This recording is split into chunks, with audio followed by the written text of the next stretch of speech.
मेरे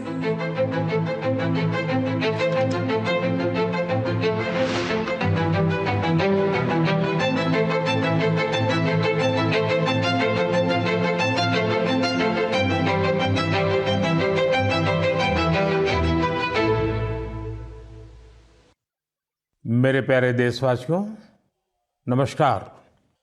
मन की बात में एक बार फिर बात होगी देश की सफलताओं की, देशवासियों की उपलब्धियों की। पिछले कुछ हफ्तों में स्पोर्ट्स हो, साइंस हो या संस्कृति, बहुत कुछ ऐसा हुआ है जिस पर हर भारतवासी को गर्व है।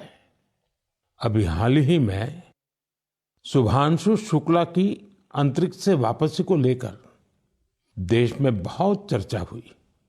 जैसे ही शुभांशु धरती पर सुरक्षित उतरे, लोग उछल पड़े। हर दिल में खुशी की लहर दौड़ गई। पूरा देश गर्व से भर गया। मुझे याद है, जब अगस्त 2023 में चंद्रयान-3 की सफल लैंडिंग हुई थी, तब देश में एक नया माहौल बना। साइंस को लेकर, स्पेस को लेकर बच्चों में एक नई जिज्ञासा भी जागी। अब छोटे छोटे बच्चे कहते हैं, हम भी स्पेस में जाएंगे, हम भी चांद पर उतरेंगे, स्पेस साइंटिस्ट बनेंगे। साथियों, आपने इंस्पायर मानक अभियान का नाम सुना होगा। यह बच्चों के इनोवेशन को बढ़ावा देने का अभियान है। इसमें हर स्कूल से 5 बच्चे चुने जाते हैं। हर बच्चा एक नया आइडिया लेकर आता है। इससे अब तक लाखों बच्चे जुड़ चुके हैं और चंद्रयान-3 के बाद तो इनकी संख्या दोगुनी हो गई है। देश में स्पेस स्टार्टअप भी तेजी से बढ़ रहे हैं। 5 साल पहले 50 से भी कम स्टार्टअप थे, आज 200 से ज्यादा हो गए हैं, सिर्फ स्पेस सेक्टर में। साथियों, अगले महीने 23 अगस्त को नेशनल स्पेस डे है। आप इसे कैसे मनाएंगे? कोई नया आइडिया है क्या? मुझे नमो ऐप पर जरूर मैसेज भेजिएगा। साथियों, 21वीं सदी के भारत में आज साइंस एक नई ऊर्जा के साथ आगे बढ़ रही है। कुछ दिन पहले हमारे छात्रों ने इंटरनेशनल केमिस्ट्री ओलंपियाड में मेडल जीते हैं। देवेश पंकज, संदीप कुची, देवव्रत प्रियदर्शी और उज्जवल केशरी, इन चारों ने भारत का नाम रोशन किया। मैथ्स की दुनिया में भी भारत ने अपनी पहचान को और मजबूत किया है। ऑस्ट्रेलिया में हुए इंटरनेशनल मैथमेटिकल ओलंपियाड में हमारे स्टूडेंट्स ने 3 गोल्ड, 2 सिल्वर और 1 ब्रॉन्ज मेडल हासिल किया है। साथियों, अगले महीने मुंबई में एस्ट्रोनॉमी और एस्ट्रोफिजिक्स ओलंपियाड होने जा रहा है। इसमें 60 से ज्यादा देशों के छात्र आएंगे, वैज्ञानिक भी आएंगे। यह अब तक का सबसे बड़ा ओलंपियाड होगा। एक तरह से देखें तो भारत अब ओलंपिक और ओलंपियाड दोनों के लिए आगे बढ़ रहा है। मेरे प्यारे देशवासियों, हम सभी को गर्व से भर देने वाली एक और खबर आई है यूनेस्को से। यूनेस्को ने 12 मराठा किलों को वर्ल्ड हेरिटेज साइट्स के रूप में मान्यता दी है। 11 किले महाराष्ट्र में, 1 किला तमिलनाडु में। हर किले से इतिहास का एक एक पन्ना जुड़ा है। हर पत्थर एक ऐतिहासिक घटना का गवाह है। सल्लेर का किला, जहां मुगलों की हार हुई, शिवनेरी, जहां छत्रपति शिवाजी महाराज का जन्म हुआ, किला ऐसा जिसे दुश्मन भेद न सके। खांदेरी का किला, समुद्र के बीच बना अद्भुत किला। दुश्मन उन्हें रोकना चाहते थे, लेकिन शिवाजी महाराज ने असंभव को संभव करके दिखा दिया। प्रतापगढ़ का किला, जहां अफजल खान पर जीत हुई, उस गाथा की गूंज आज भी किले की दीवारों में समाई है। विजय दुर्ग, जिसमें गुप्त सुरंगें थी, छत्रपति शिवाजी महाराज की दूरदर्शिता का प्रमाण इस किले में मिलता है। मैंने कुछ साल पहले रायगढ़ का दौरा किया था।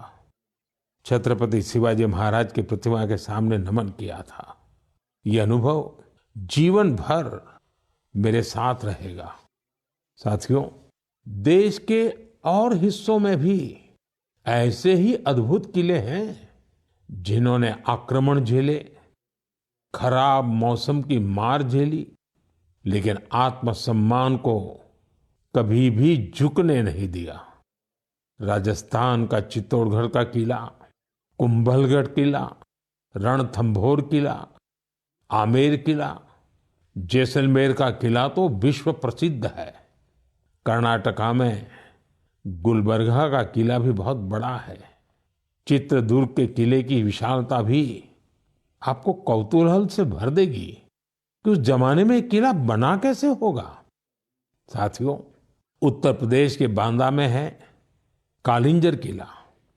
महमूद गजनवी ने कई बार इस किले पर हमला किया और हर बार असफल रहा। बुंदेलखंड में ऐसे कई किले हैं।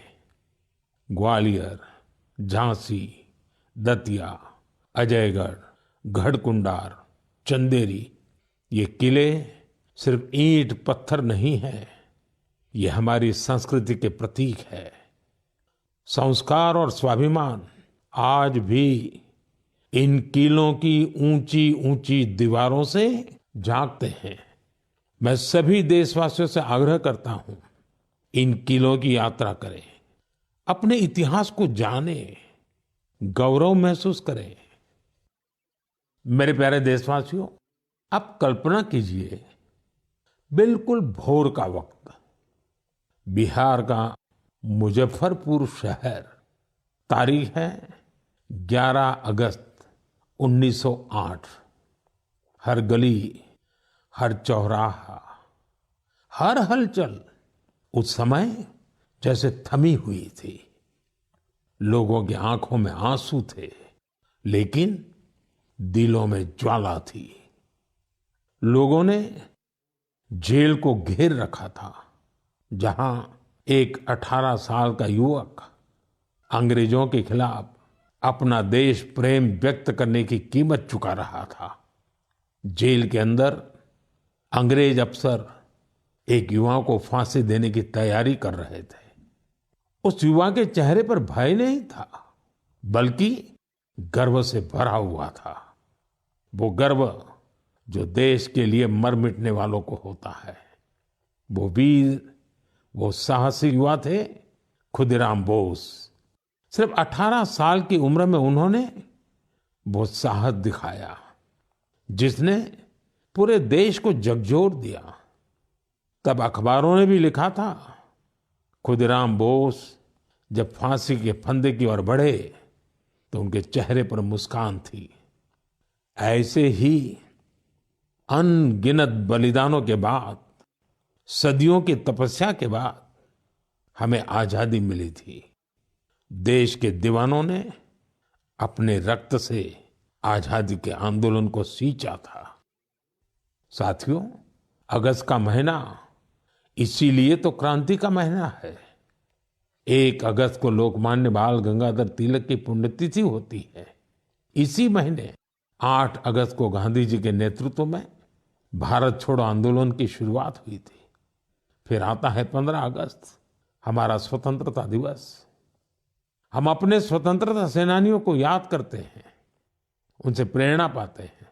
लेकिन साथियों, हमारी आजादी के साथ देश के बंटवारे की टीस भी जुड़ी हुई है।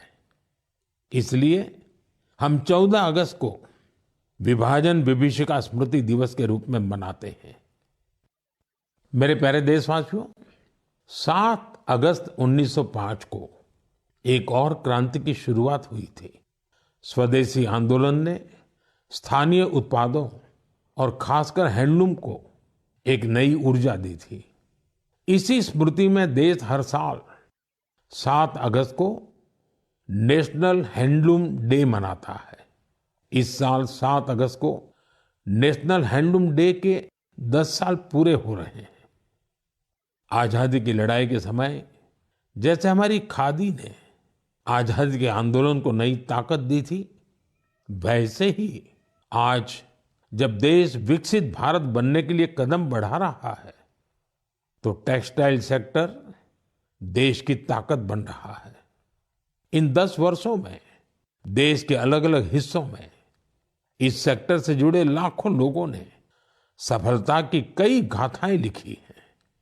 महाराष्ट्र के पैठण गांव की कविता धवले पहले एक छोटे से कमरे में काम करती थी। न जगह थी और न ही सुविधा। सरकार से मदद मिली, अब उनका हुनर उड़ान भर रहा है। वो 3 गुना ज्यादा कमा रही है।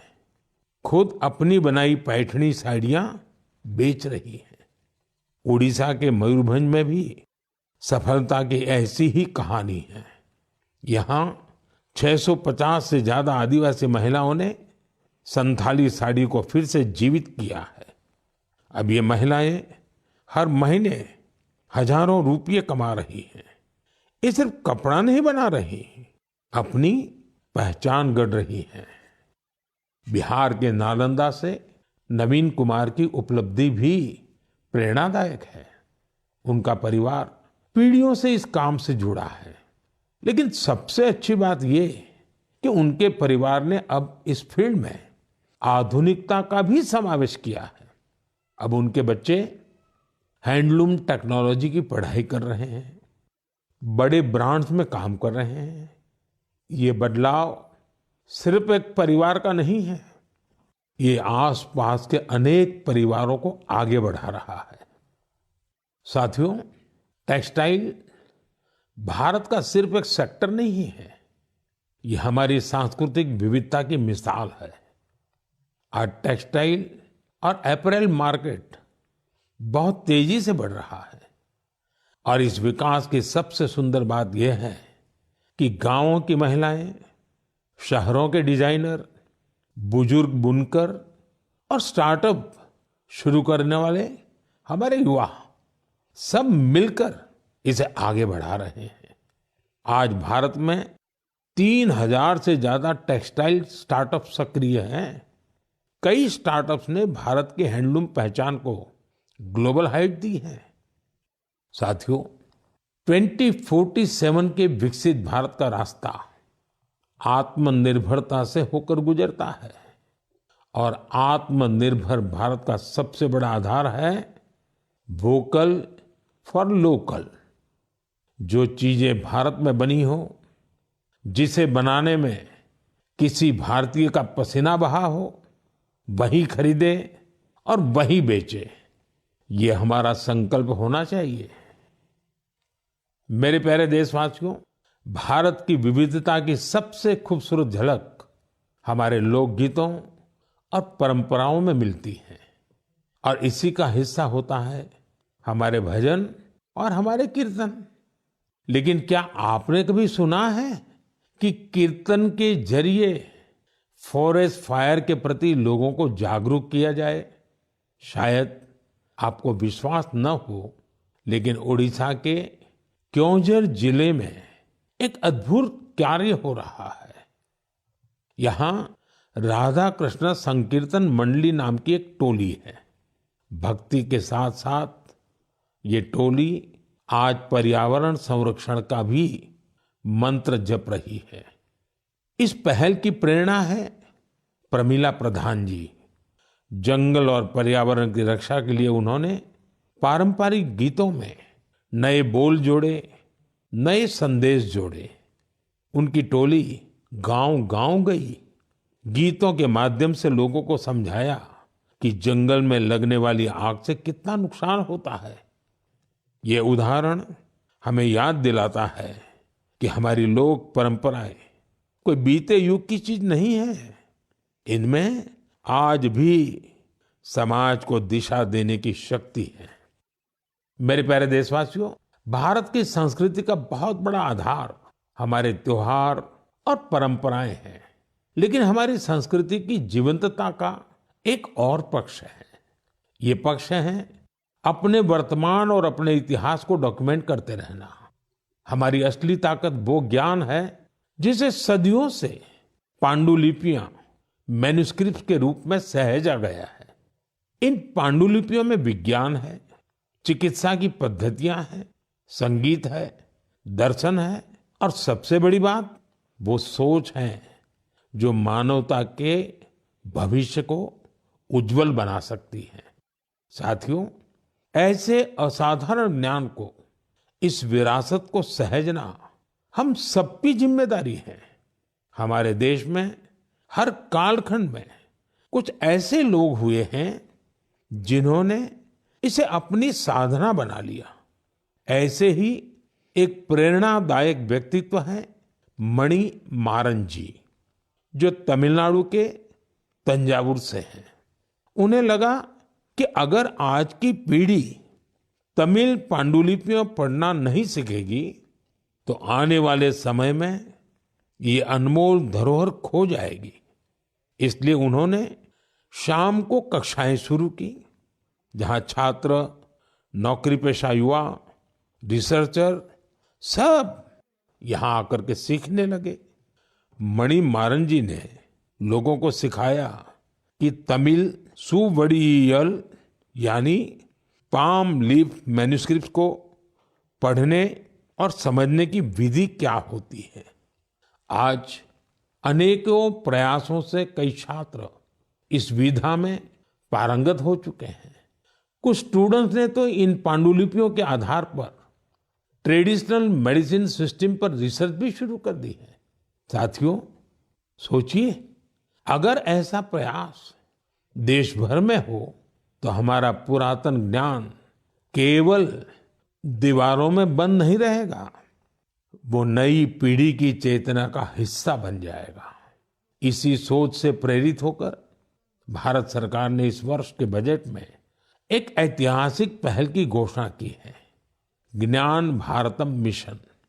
इस मिशन के तहत प्राचीन पांडुलिपियों को डिजिटाइज किया जाएगा। फिर एक नेशनल डिजिटल रिपोजिटरी बनाई जाएगी, जहां दुनिया भर के विद्यार्थी, शोधकर्ता भारत की ज्ञान परंपरा से जुड़ सकेंगे। मेरा भी आप सबसे आग्रह है, अगर आप किसी ऐसे प्रयास से जुड़े हैं या जुड़ना चाहते हैं तो माईगॉव या संस्कृति मंत्रालय से जरूर संपर्क कीजिएगा, क्योंकि यह केवल पांडुलिपियां नहीं है, यह भारत की आत्मा के वो अध्याय हैं जिन्हें हमें आने वाली पीढ़ियों को पढ़ाना है। मेरे प्यारे देशवासियों, अगर आपसे पूछा जाए कि आपके आसपास कितनी तरह के पक्षी हैं, चिड़िया है, तो आप क्या कहेंगे? शायद यही कि मुझे तो रोज 5-6 पक्षी दिख ही जाते हैं या चिड़िया दिख ही जाती है। कुछ जानी पहचानी होती हैं, कुछ अनजानी, लेकिन ये जानना बहुत दिलचस्प होता है कि हमारे आसपास पक्षियों की कौन कौन सी प्रजातियां रहती हैं। हाल ही में एक ऐसा ही शानदार प्रयास हुआ है। जगह है असम का काजीरंगा नेशनल पार्क। वैसे तो ये इलाका अपने राइनोज, गैंडों के लिए मशहूर है, लेकिन इस बार चर्चा का विषय बना है यहाँ के घास के मैदान और उनमें रहने वाली चिड़िया। यहाँ पहली बार ग्रासलैंड बर्ड सेंसस हुआ है। आप जानकर खुश होंगे, इस सेंसस की वजह से पक्षियों की 40 से ज्यादा प्रजातियों की पहचान हुई है। इनमें कई दुर्लभ पक्षी शामिल हैं। आप सोच रहे होंगे, इतने पक्षी कैसे पहचान में आए? इसमें टेक्नोलॉजी ने कमाल किया। सेंसस करने वाली टीम ने आवाज रिकॉर्ड करने वाले यंत्र लगाए, फिर कंप्यूटर से उन आवाजों का विश्लेषण किया, एआई का उपयोग किया। सिर्फ आवाजों से ही पक्षियों की पहचान हो गई, वो भी बिना उन्हें डिस्टर्ब किए। सोचिए, टेक्नोलॉजी और संवेदनशीलता जब एक साथ आते हैं तो प्रकृति को समझना कितना आसान और गहरा हो जाता है। हमें ऐसे प्रयासों को बढ़ावा देना चाहिए ताकि हम अपनी जैव विविधता को पहचान सकें और अगली पीढ़ी को भी इसे जोड़ सकें।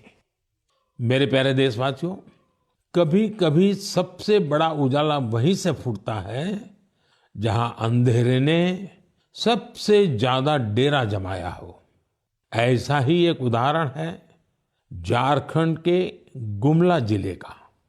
एक समय था जब ये इलाका माओवादी हिंसा के लिए जाना जाता था। बासिया ब्लॉक के गांव वीरान हो रहे थे। लोग डर के साये में जीते थे। रोजगार की कोई संभावना नजर नहीं आती थी। जमीनें खाली पड़ी थी और नौजवान पलायन कर रहे थे। लेकिन फिर बदलाव की एक बहुत ही शांत और धैर्य से भरी हुई शुरुआत हुई। ओम प्रकाश साहू जी नाम के एक युवक ने हिंसा का रास्ता छोड़ दिया। उन्होंने मछली पालन शुरू किया। फिर अपने जैसे कई साथियों को भी इसके लिए प्रेरित किया। उनके इस प्रयास का असर भी हुआ। जो पहले बंदूक थामे हुए थे, अब मछली पकड़ने वाला जाल थाम चुके हैं। साथियों, ओम प्रकाश साहू जी की शुरुआत आसान नहीं थी। विरोध हुआ, धमकियां मिली, लेकिन हौसला नहीं टूटा। जब प्रधानमंत्री मत्स्य संपदा योजना आई तो उन्हें नई ताकत मिली। सरकार से ट्रेनिंग मिली, तालाब बनाने में मदद मिली और देखते देखते गुमला में मत्स्य क्रांति का सूत्रपात हो गया। आज बासिया ब्लॉक के 150 से ज्यादा परिवार मछली पालन से जुड़ चुके हैं। कई तो ऐसे लोग हैं जो कभी नक्सली संगठन में थे। अब वे गांव में ही सम्मान से जीवन जी रहे हैं और दूसरों को रोजगार दे रहे हैं। गुमला की यह यात्रा हमें सिखाती है, अगर रास्ता सही हो और मन में भरोसा हो तो सबसे कठिन परिस्थितियों में भी विकास का दीप जल सकता है। मेरे प्यारे देशवासियों, क्या आप जानते हैं ओलंपिक के बाद सबसे बड़ा खेल आयोजन कौन सा होता है? इसका उत्तर है world police and fire games. दुनिया भर के पुलिसकर्मी, फायर फाइटर्स, सिक्योरिटी से जुड़े लोग, उनके बीच होने वाला स्पोर्ट्स टूर्नामेंट। इस बार यह टूर्नामेंट अमेरिका में हुआ और इसमें भारत ने इतिहास रच दिया। भारत ने करीब करीब 600 मेडल जीते। 71 देशों में हम टॉप 3 में पहुंचे। उन वर्दीधारियों की मेहनत रंग लाई जो दिन रात देश के लिए खड़े रहते हैं। हमारे ये साथी अब खेल के मैदान में भी झंडा बुलंद कर रहे हैं। मैं सभी खिलाड़ियों और कोचिंग टीम को बधाई देता हूं। वैसे आपके लिए ये भी जानना दिलचस्प होगा कि 2029 में ये गेम्स भारत में होंगे। दुनिया भर से खिलाड़ी हमारे देश आएंगे। हम उन्हें भारत की मेहमान नवाजी दिखाएंगे, अपनी खेल संस्कृति से परिचय कराएंगे। साथियों, बीते दिनों मुझे कई यंग एथलीट्स और उनके पेरेंट्स के संदेश मिले हैं। इनमें खेलो भारत नीति 2025 की खूब सराहना की गई है। इस नीति का लक्ष्य साफ है, भारत को स्पोर्टिंग सुपर पावर बनाना। गांव, गरीब और बेटियां इस नीति की प्राथमिकता है।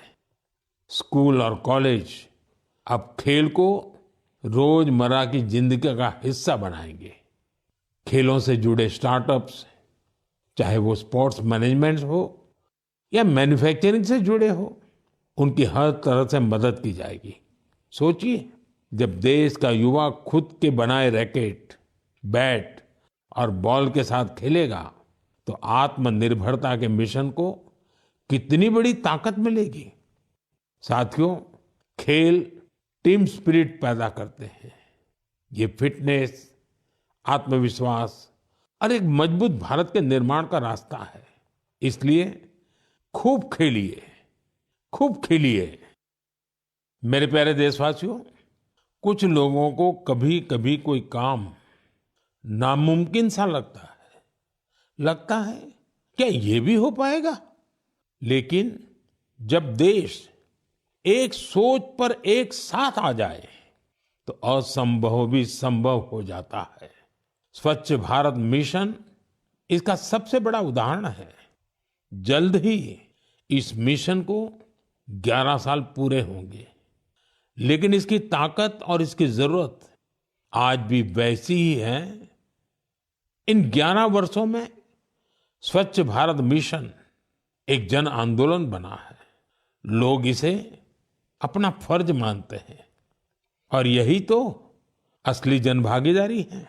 साथियों, हर साल होने वाले स्वच्छ सर्वेक्षण ने इस भावना को और बढ़ाया है। इस साल देश के 4,500 से ज्यादा शहर और कस्बे इससे जुड़े 15 करोड़ से अधिक लोगों ने इसमें भाग लिया। ये कोई सामान्य संख्या नहीं है, ये स्वच्छ भारत की आवाज है। साथियों, स्वच्छता को लेकर हमारे शहर और कस्बे अपनी जरूरतों और माहौल के हिसाब से अलग अलग तरीकों से काम कर रहे हैं और इनका असर सिर्फ इन शहरों तक नहीं है, पूरा देश इन तरीकों को अपना रहा है। उत्तराखंड में कीर्तिनगर के लोग पहाड़ों में वेस्ट मैनेजमेंट की नई मिसाल कायम कर रहे हैं। ऐसे ही बेंगलुरु में टेक्नोलॉजी से ऑर्गेनिक वेस्ट मैनेजमेंट का काम हो रहा है। अरुणाचल में एक छोटा सा शहर रोइंग है।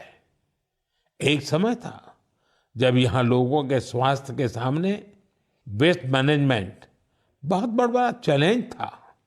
यहाँ के लोगों ने इसकी जिम्मेदारी ली। ग्रीन रोइंग इनिशिएटिव शुरू हुआ और फिर रिसाइकल्ड वेस्ट से एक पूरा पार्क बना दिया गया।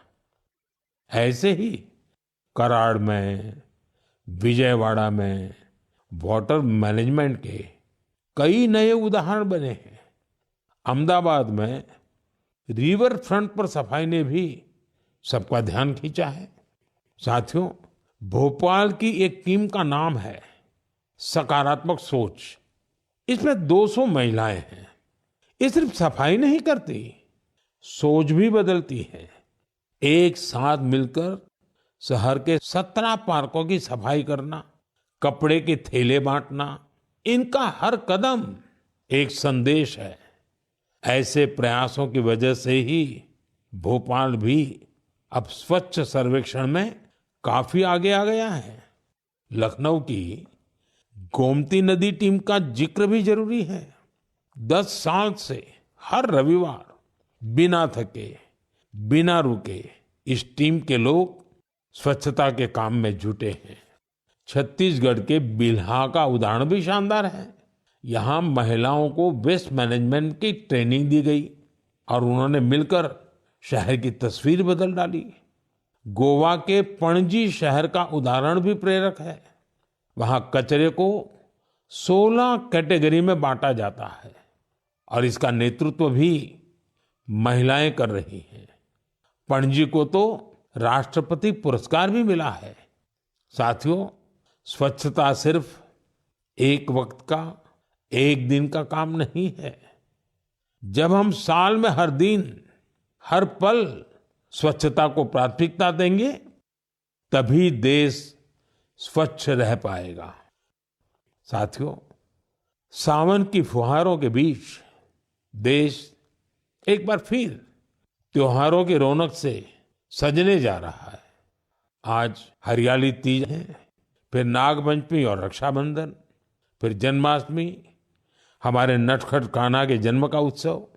ये सभी पर्व यहाँ हमारी भावनाओं से जुड़े हैं। ये हमें प्रकृति से जुड़ाव और संतुलन का भी संदेश देते हैं। आप सभी को इन पावन पर्वों की ढेर सारी शुभकामनाएं। मेरे प्यारे साथियों, अपने विचार और अनुभव साझा करते रहिए। अगले महीने फिर मिलेंगे। देशवासियों की कुछ और नई उपलब्धियों और प्रेरणाओं के साथ आपका ध्यान रखिए। बहुत बहुत धन्यवाद।